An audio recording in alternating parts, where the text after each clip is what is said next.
Bu donun sinə və qol hissəsi müştərini narahat etdiyi üçün belə bir kurjuva aldım. Bunu verəcəyik həm sinə hissəsinə bu formada, həm də ki qol hissəsinə belə. Bunu necə asan yolla eləyəcəyik sizlərlə bölüşəcəm. Donda heç bir yerini sökmürük. Qol hissəsini belə dartıb rezinka ilə birlikdə ölçürük. Görək neçə santimdir. Hardasa 36'dır. Biz 40 götürürük. Tikiş payı ilə bir yerdə. Tikiş payı ilə birlikdə 40 santim götürürük. Bir tərəf 40'sa da o ki deməli 80 götürürük. 80 onsuz da 2 metre almışam. 1.60 kəsirik. Yerdə qalan 40'ı da sinə hissəsinə vuracağıq.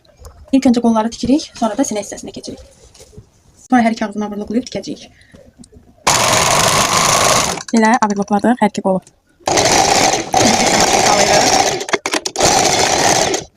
Sonra qəşəng yüngül ütü vururuq ki, tikişlər otursun. Tikəndə rahat olsun, bizə maneçilik törətməsin.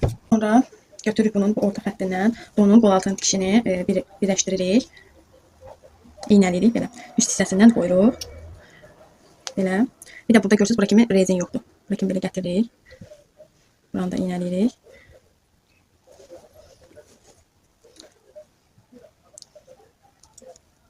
Yerdə qalanları bu qədər iynələmirik, çünki bunu rezinə tikəcəyik.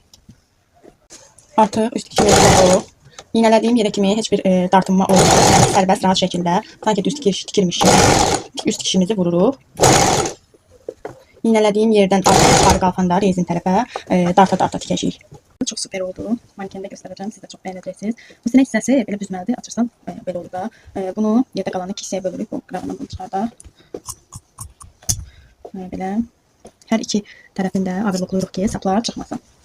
Sonra heç arasını kəsməyəcəyik. Həm burasında tikiş gedir, bir bura tikəcəyik. Bir də bu ipini aşağı salıb əlimizdən, bir də bu hissəsinə birləşdirəcəyik ki, qəşəng qalsın. Belə düz formada verəcəyik ki, özü büzüləndə bu da belə büzülsün, qəşəng qalsın. Bir də nəzərinizə çatdırım ki, bu hissəni tikməmişdən öncə belə iç tərəfinə qatlayırıq ki, belə ağırlığın görsənməsində səliqəli qalsın burası. Hər iki bu hissəsini tikdim ki, səliqəli olsun, qəşəng görsənsin. İstəsəz əlinizdə kökləyə də bilərsiniz, istəsəz iynələyə də bilərsiniz. Belə qoyursunuz alt hissəyə düz tikməkdən ötürü. Bu tikişin üst tikişin üstündən bir tikiş vurasınız. Bir də bu hissəni aşağı salıb bu tikişin üstündən də burada tikiş yoxdur. Buradan da tam qıraqdan da bir tikiş vurasınız. Qolu da ki bu çiyin hissəsindən olan buranı isə bu da olan zapazı bu çiyin hissəsinə iç tərəfdən əlinizlə birləşdirsəz daha yaxşı olar. Düz və səliqəli çıxması üçün buranı köklüyürük. İlk öncə aşağını tikirik, sonra ilk öncə bu tikişin üstündən tikiş tikəcəyik. Sonra isə buradan tikəcəyik ki, belə aralı qalmasın. Qəşəng görsənsin deyə.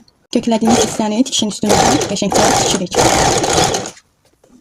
İndi isə üst tikişini tikdik. Tərəfini kökləmirəm, kökləmədən tikirəm. Çünki kökləməyə ehtiyac yoxdur. Kəndir azdır, belə əlimlə aşağı tərəfə üst tikişini. Bu da son. Görürsünüz, bu hissəni əlimlə tikdim. Gizli tikiş, heç də bilinmir. Bu hissə də həmçinin çox gözəl oldu. Mən çox bəyəndim. İnşallah müştərinin əynində də